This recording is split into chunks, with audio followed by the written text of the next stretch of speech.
Let's look at Unsung Empires Chola until then. Unsung Empires are Chola's second legacy of Rajendra Chola. Okay. Embark on an epic narrative driven adventure through India's greatest empire as King Rajendra Chola explores a meticulously crafted world of 11th century Tanjore. Navigate intricate political intrigue and forge your legend through a story of power, betrayal, destiny. By Islet Studio. The screenshots look pretty good. Different classes. I have a feeling I'm gonna have things to say. Might not. That might upset people. Let's see. This is something that I see in a lot of indie games. Right? Same thing. That I feel like I'm just going on rants at this point, but a lot of indie games seem to struggle with environment design. I don't know why. Like here on screen, right? A lot of empty space. Like same grass patch, a lot of trees, right? You might say, hey, this is how it looks in real life. Okay, fine, but this is not real life. This is a game. You need to add stuff. You need to make the frame look interesting, right? So when I'm playing the game, when I'm looking on screen, I don't want to see a bunch of empty space. I want to see things happening, and there are ways to get around it. I will talk about it later if I see it in a demo, because then I'll be able to show you what I'm talking about.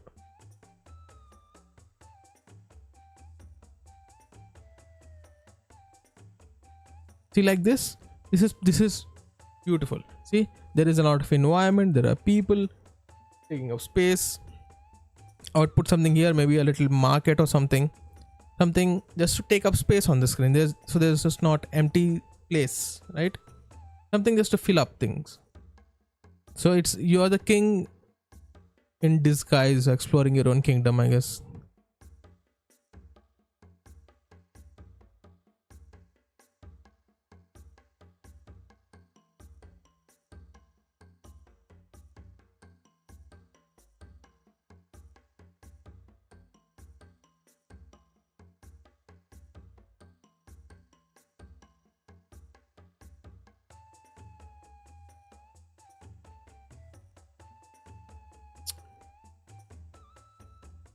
I've already talked about the scope problem with indie games. I won't get into it again. It feels like this is a game that will also have a similar problem. The idea is interesting. You're a king. You're going up in your kingdom, playing games. Not playing games. You're in disguise, playing different characters. You're exploring your kingdom. Okay. The walking is very nice. The environment is pretty good, like I was talking about earlier. Not a lot of empty space. A little bit of empty space here. Maybe could show some bullock carts or something standing there, or just carts. You don't even need the bulls. Just carts standing there or something, just to fill up the environment, right? Looks like they're using Unreal Engine from the way the character looks. Feel like a meta-human character. I hope they prove me wrong, but it feels very undercooked at the moment, because the trailer also has a lot of walking shots and stuff, but combat feels a little clunky. This is a scope, right? The scope of the game I'm thinking about is a lot of how are you going to optimize the game. If you're making it Unreal Engine 5, how are you going to optimize it for the average Indian consumer who has an average computer or a phone, right? I'm assuming this is for like PC users.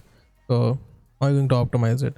Again, with the same thing about having a AAA scope and you don't have a AAA budget or a AAA stuff. I hope they prove me wrong, because if it turns out good, then I would love to play it, obviously. But yeah, at the moment I'm skeptical. We'll see. There's a problem with taking up a realistic game. That if you're trying to make a photorealistic game, that is an obstacle that you have to cross someday.